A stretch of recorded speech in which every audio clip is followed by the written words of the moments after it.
comunicación en cuanto a lo verbal, lo no verbal, lo paraverbal y el contexto, sacaron una estadística que es muy interesante, que siempre yo la traigo para hacer notar esto, ¿sí?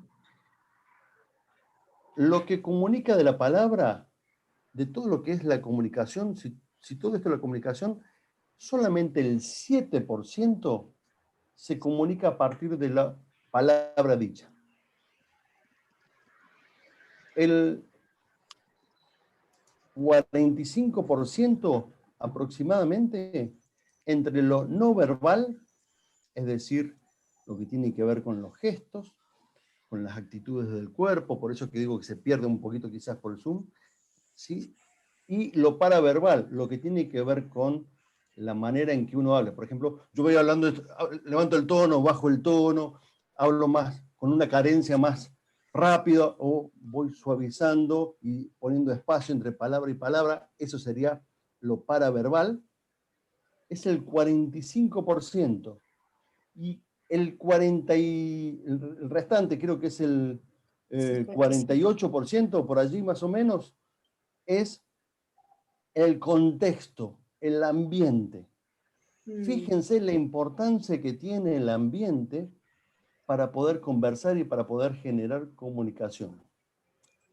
Digo, cuando hacía esta pregunta de cómo se sintieron, tiene que ver más con el contexto, con el ambiente. Porque ustedes piensen en momentos. Hay situaciones de vida personales, familiares, eclesiales, sociales, que si uno saca el contenido de lo que se habló, quizás no haya sido tan importante, pero si se generó un buen ambiente, uno sale fortalecido, animado, sale con una predisposición mejor hacia adelante. Piensen en algunos momentos de ustedes que quizás lo que se conversó no ha sido tan bueno, pero el ambiente que se generó, digo, no ha sido tan bueno según categorías de lo que uno cree que es bueno y malo, digamos, pero el ambiente que se generó fue tan agradable que permitió que uno saliera como alentado hacia adelante. Digo, esto es muy interesante para pensar, porque de alguna manera tiene que ver con el tema de la resiliencia, pero esto, para que ustedes cuando participen en distintos espacios, no solamente tengan en cuenta el contenido, sino qué se genera en ese ambiente. Y lo importante que es generar un buen ambiente más allá del contenido. Bueno, perdón si Juan José y gente querida, y Lore, perdón si me fui mucho de donde iba a charlar, pero me parecía que son cosas importantes para escuchar de otro lugar, porque de alguna manera, yo con lo que acabo de decir, provoco que ustedes ahora ya no escuchen solamente el contenido, sino que traten de escuchar desde otro lugar, digamos, ¿no?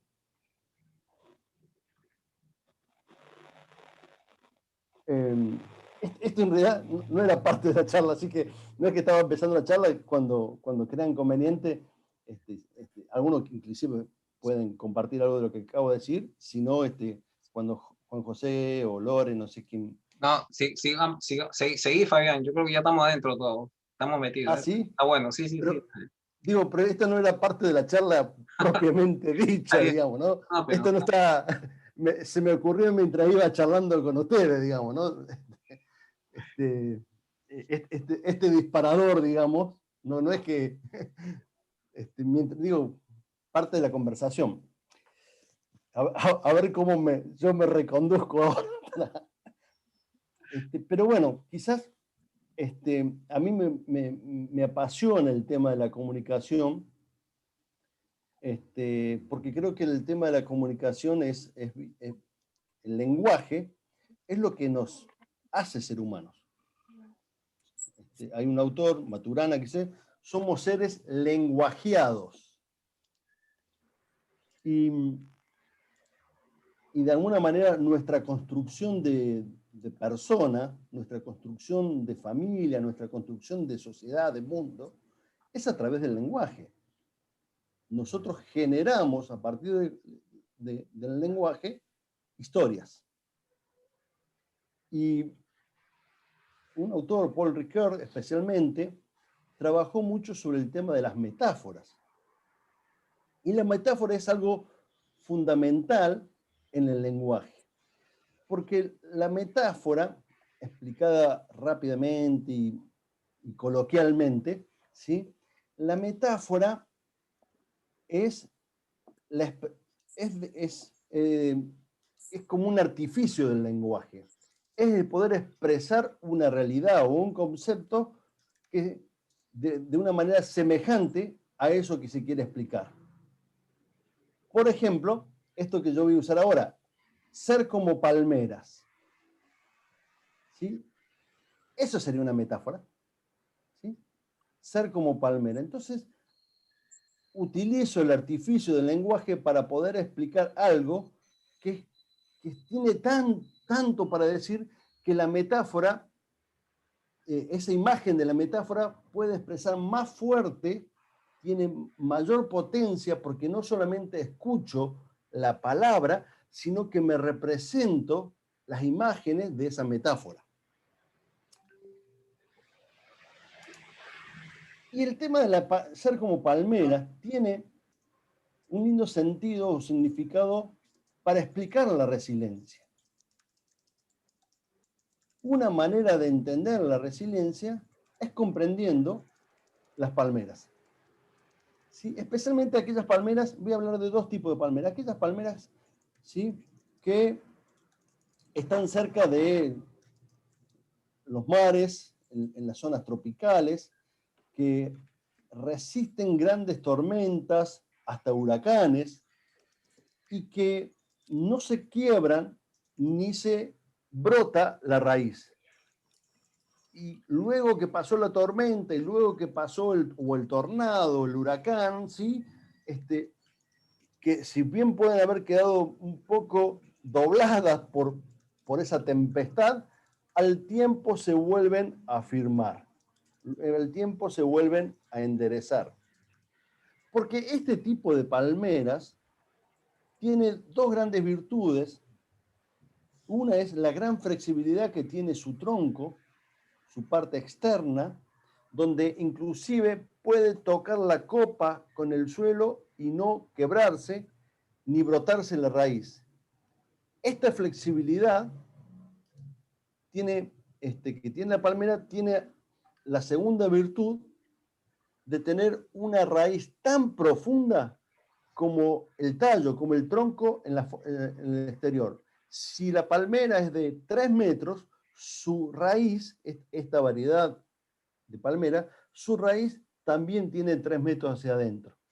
Su profundidad de raíz también escarba la tierra 3 metros hacia adentro. Es decir, el mismo tamaño que tiene hacia afuera, lo tiene en la profundidad.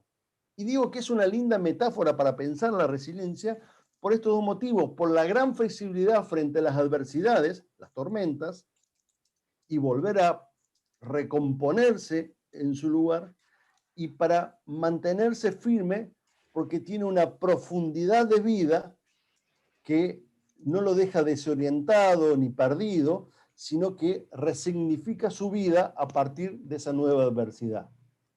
A partir de esta nueva profundidad que tiene, le da mayor sentido a su vida. Pero a esto hay una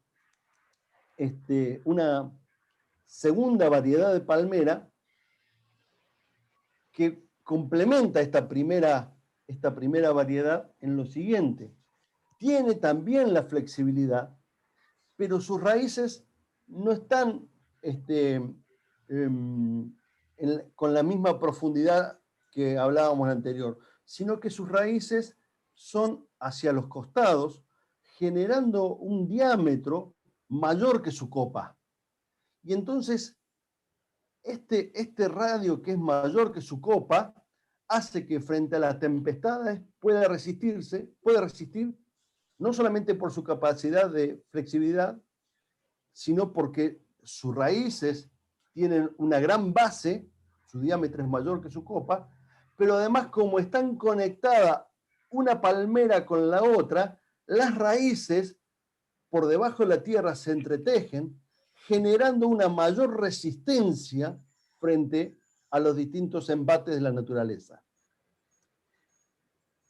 Y digo que esta metáfora es muy agradable para poder pensar el tema de la resiliencia, porque acá podemos pensar no solamente en términos individuales, sino también en términos comunitarios. Hay una palmera que puede resistir en forma personal, como esta que les mostraba, que tenía el tronco tan profundo y largo como el tallo hacia afuera. Pero hay otra variedad que necesita de este entretejido para sostenerse frente a los distintos embates. Necesita de esta red, de esta comunión entre, en este caso entre raíces, en este caso entre las relaciones, de tal manera que puedan soportar juntos distintos embates. La idea de la metáfora de la palmera nos ayuda a visualizar cuán valioso es dentro del concepto de resiliencia, dentro de los procesos de resiliencia, cuán valioso es tener vínculos, relaciones que puedan sostenernos frente a distintas adversidades.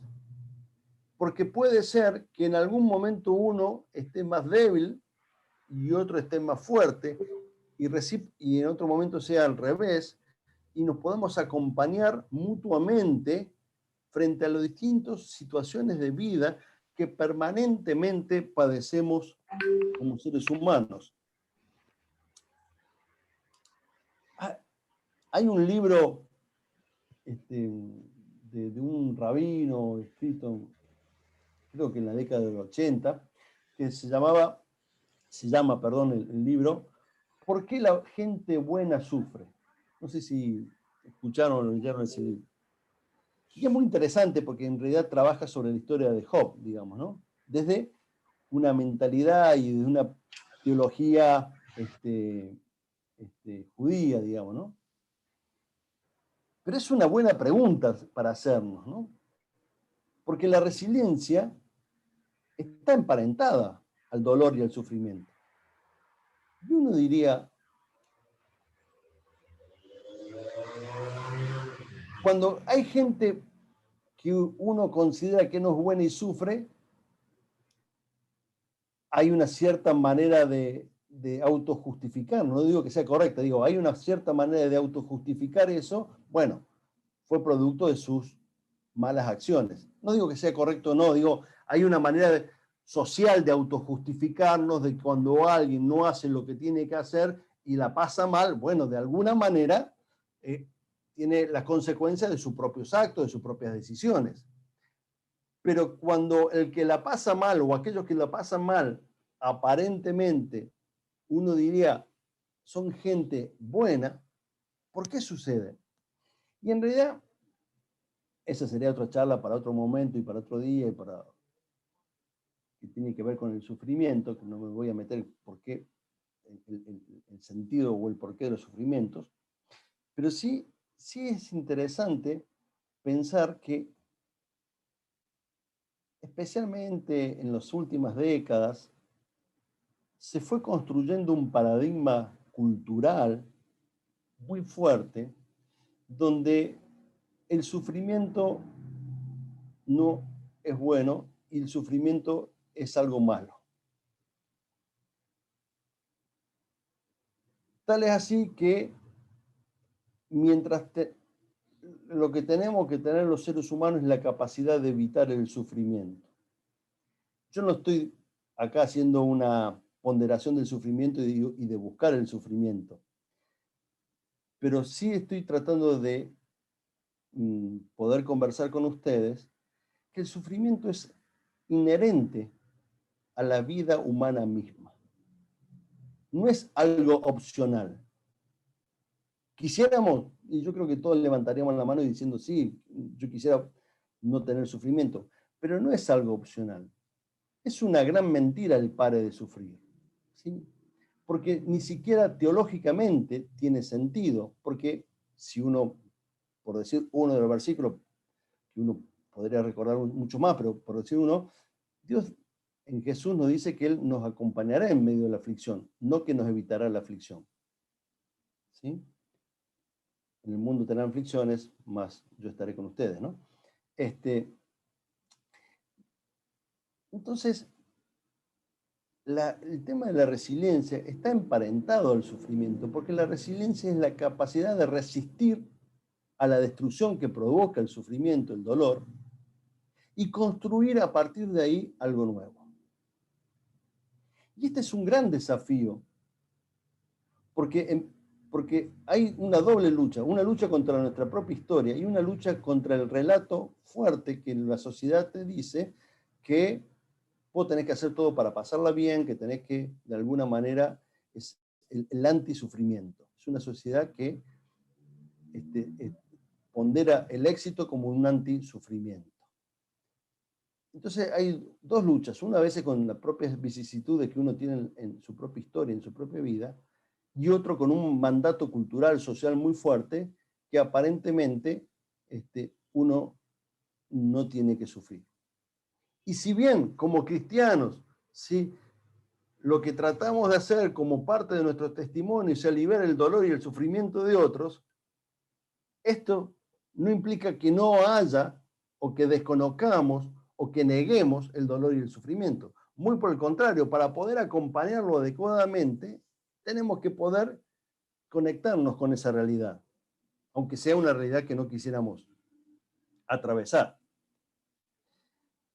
Y allí creo que la resiliencia también termina siendo una de las tantas maneras de la expresión de la acción de Dios, del reino de Dios en medio nuestro. Porque Dios, a partir de la resiliencia, de este concepto de la resiliencia, podemos decir que también entreteje o reteje, ¿sí?, nuevas posibilidades y nuevos vínculos que antes no habíamos descubierto porque estábamos encerrados en nuestro propio mundo, más el golpe, la adversidad, el sufrimiento, nos quita de eso, nos quita esa posibilidad y una de dos, o quedamos entrampados en nuestro propio dolor o nos abrimos a los nuevos horizontes que se nos ofrecen. Permítame un poquitito más y ya abro al diálogo y a la conversación entre todos. El sufrimiento provoca un trauma en la persona, en el ser humano, y deja como una huella. Y de alguna manera dentro de esa huella se instala, ¿sí?, como una especie de representación de eso que me duele. Nosotros, a partir del trabajo y del acompañamiento, y ya me voy a explayar un poquito más sobre esto, ¿sí?, no podemos borrar esa huella del dolor. Lo que podemos es resignificar la huella que quedó inscripta en ese dolor. Darle un nuevo sentido, una nueva narrativa, una nueva historia a ese dolor. Lo explico de otra manera, con una metáfora. Bueno, no les voy a mostrar porque lo tengo en el pie, en mi pie. Cuando era muy chiquito me corrió un cerdo que iba al matadero y la verdad que algo que te venga, yo tenía 8 o 9 años y el cerdo era un cerdo de unos 300 o 400 kilos y muy enfurecido. Ustedes, yo no sé si han visto un cerdo enfurecido. Yo le digo que no se pongan en el camino de un cerdo enfurecido, ¿sí? Y se le escapó a la persona que lo estaba subiendo al camión y no sé si me perseguía, pero empezó a correr para mi lado. Imaginen, 8 años, el susto que me pegué, me di media vuelta y empecé a correr y saltar alambrados y esto y aquello. Esto me pasó junto con un amigo. Y de repente mi amigo me dice, uy, ¿qué te pasó en la pierna? Me había hecho un tajo por un alambre de púa como de unos 10, 12 centímetros. Y vieron cuando la adrenalina corre muy rápida, hasta que sale el flujo de sangre, tarda. Yo me acuerdo, me quedó en la imagen que todavía la tenía blanca y recién después me pareció, empezó a chorrear la sangre, digamos, ¿no? Fíjense el sostazo que tenía. Por no decir otra palabra más, más de la jerga argentina. Y esa marca, esa huella, como no me cosieron, sino que me pusieron vendas, hasta el día de hoy lo tengo en mi pie. Y en ese lugar quedó, ¿vieron cuando no cicatrizó bien, que queda como un cuero duro, donde no crece vello? Bueno, me quedó como una corteza allí de piel. La huella quedó, pero ya no está el dolor porque ya hay como una nueva significación de eso. Bueno, volviendo al trauma, la huella del sufrimiento, de lo que nos pasó, no es que se olvida, sino que se resignifica aquello que me martirizaba. Le damos un nuevo sentido a aquello que me dolía. Le encontramos un nuevo horizonte a aquello que me perturbaba. Esa es el ejercicio permanente para nuestra propia vida, para nuestra familia y para la comunidad, que podamos resignificar las huellas de dolor que permanentemente tenemos, mostrando un horizonte nuevo de esperanza, mostrando un horizonte nuevo de vida, en este caso de vida abundante, claramente podríamos decir. Y entonces sí, allí la comunidad pasa a ser una construcción de relaciones sanadoras, ¿sí? Que a partir del afecto sincero, a partir de aprender a escucharnos, que sería también toda una charla, ¿qué significa escuchar? ¿Sí? De aprender a escucharnos, que es más que la empatía, es mucho más que la empatía, ¿sí?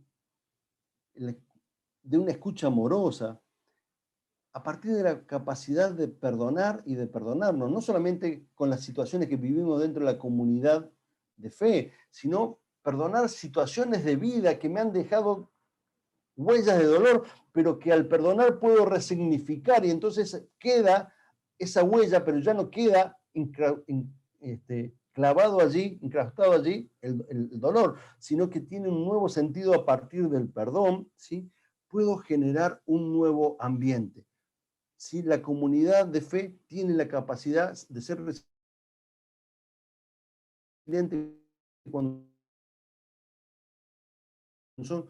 cuando logra hacer construcciones de relaciones sanadoras, cuando también puede construir espacio de servicio, porque lo que tiene el servicio es la capacidad de descentrarse de mis propias mezquindades, de mis propios egocentrismos, y poder mirar hacia qué está pasando a mi alrededor.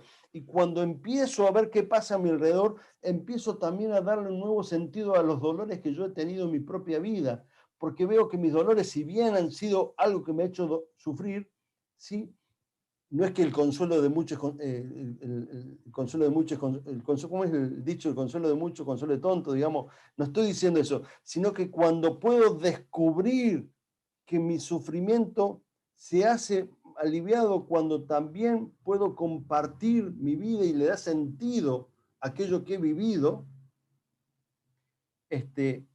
me ayuda a sanar ese pasado, me ayuda a sanar mi historia, me ayuda a sentirme protagonista de la vida en el servicio.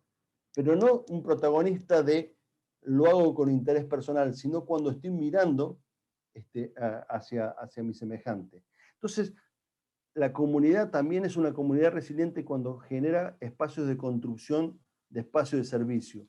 Y lo tercero, al menos que quisiera decir, hay muchas cosas más, pero tres me parece que son lo suficientemente didácticas para poder conversar.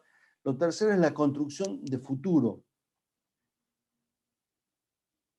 La capacidad de la comunidad, que es resiliente, no es solamente aquellas que resisten los embates de la vida, sino aquella que ofrece esperanza frente a los embates de la vida, que le da sentido hacia adelante. Pero no estoy hablando del futuro post-muerte, no estoy hablando del futuro eterno, estoy hablando del futuro que construimos a partir de nuestras acciones, porque el futuro lo vamos construyendo a partir de nuestro lenguaje, de nuestras acciones, de nuestra capacidad de poder mirar más allá del tiempo presente y soñar aquellas cosas, y en la medida que soñamos, vamos construyendo ese futuro, con todos sus obstáculos y problemas, pero entonces ya no quedamos centrados en el sufrimiento, sino que quedamos esperanzados hacia lo nuevo que se viene. Entonces la comunidad resiliente es aquella que construye relaciones sanadoras, es aquella que construye espacios de servicio, es aquella que construye espacios de futuro.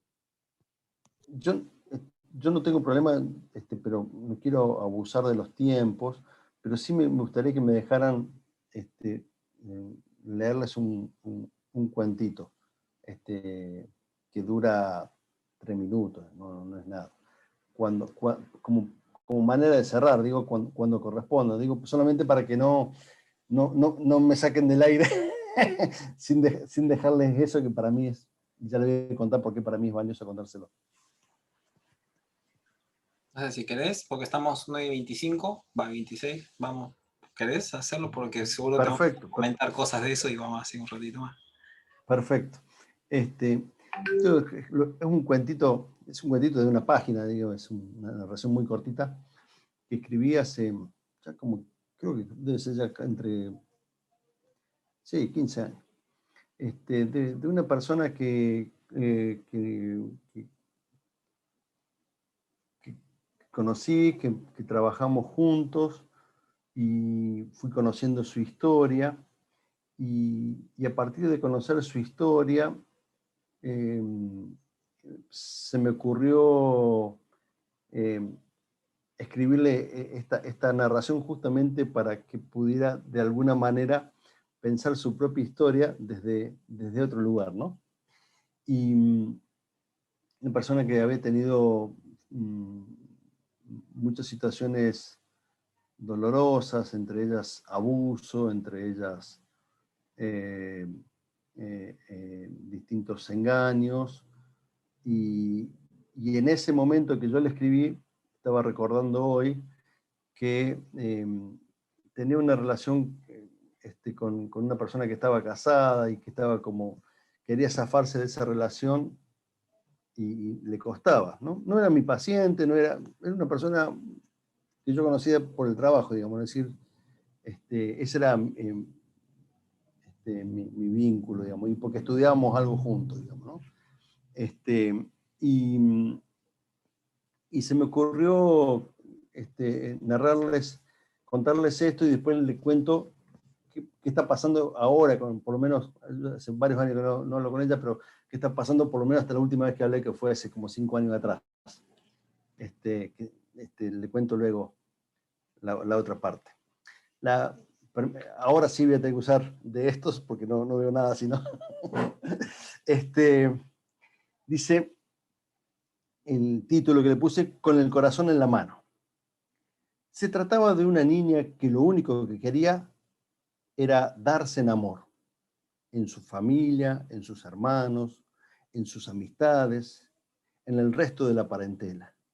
Siempre era materia dispuesta para todo, servicial como pocos, generosa hacia los demás, disfrutaba dando su corazón.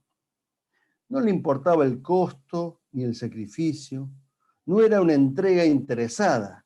Cada oportunidad de dar amor, ella lo aprovechaba. No concebía la vida de otra manera.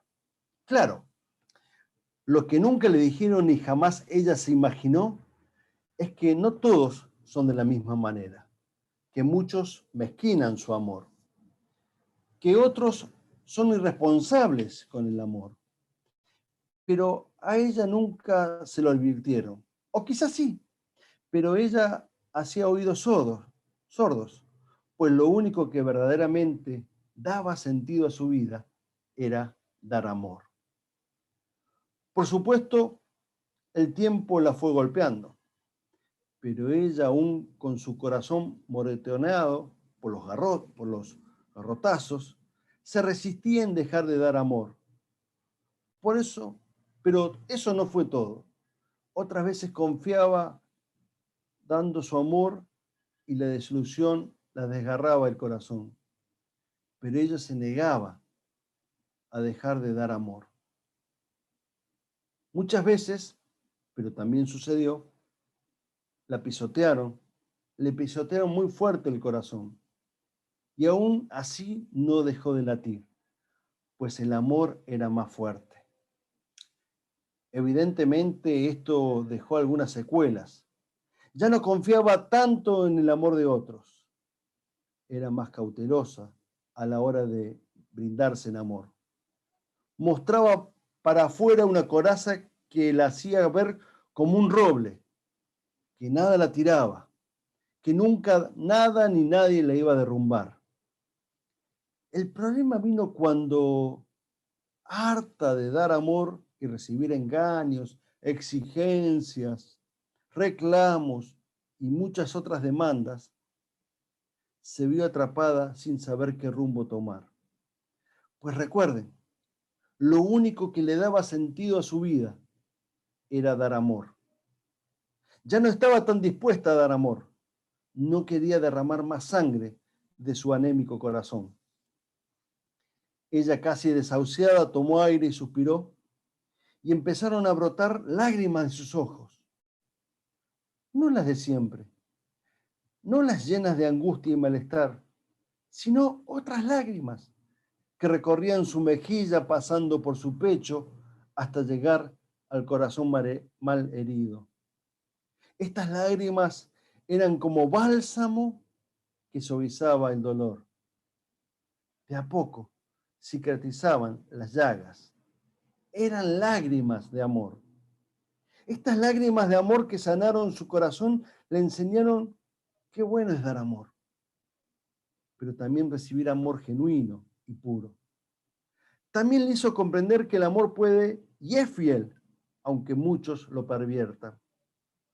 También le dejó ver que el amor nunca deja de ser, aunque muchos intenten matarlo. Que el amor, cuando es generoso, pone límites sanos. Cuando se entrega es paciente y a su vez firme. El amor, cuando es verdadero, no espera menos de los demás.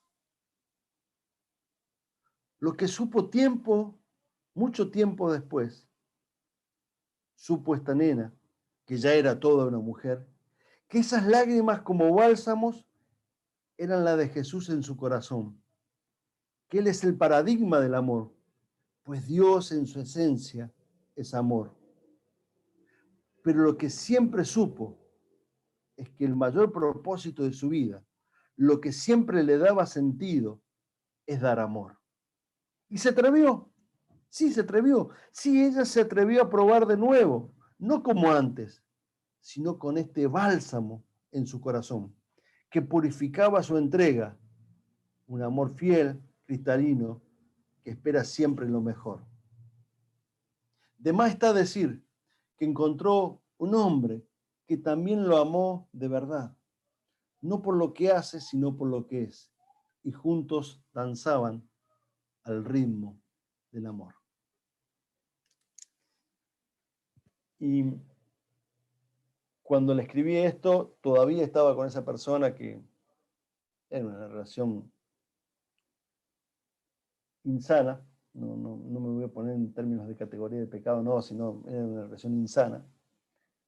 Y al tiempito tomó la decisión que tanto le costaba de poner límite a eso, y al año, conoció a una persona y de una manera muy particular, porque me acuerdo que era, la madre estaba vendiendo la casa y fue el inmobiliario que quiso los trámites, así que era una persona que no conocía, y esto, le voy a decir, esto fue como hace 15 años atrás, y hace 5 años atrás tuve contacto de vuelta y pudo formar una linda familia y trabajar de su profesión y valorar lo que ella siempre daba, que como digo ahí, dar amor, ¿no?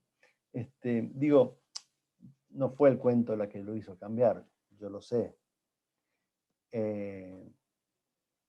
pero me parece que a veces estas cosas inspiran para que la persona tome decisiones, cambie, se deje transformar, avance, salga de ese lugar empantanado para encontrarse en un futuro mejor, ¿no? Esto que yo le decía de lo narrativo, reescribir su propia historia. Se atrevió a creer algo de todo de lo que fuimos conversando, no solamente en este cuento, se atrevió a reescribir su historia, ¿no? Y esto creo que es un desafío que tenemos, que es lo que Jesús hace. Jesús, uno puede decirlo de muchas maneras, la manera teológica sería vino a darnos salvación, bla, bla, bla, bla, pero digo, también lo puedo decir de otra manera, si quieren poética, o con otra poesía, que es, Él vino a reescribir nuestra vida, vino a darle un nuevo sentido a nuestra vida, a la manera que escribíamos nuestra vida, nuestra historia. Él está reescribiendo desde otro lugar, aún no desconociendo nuestra historia, sino aprovechando nuestra historia, ¿no? Bueno, era eso. Gracias por prestar atención y escuchar.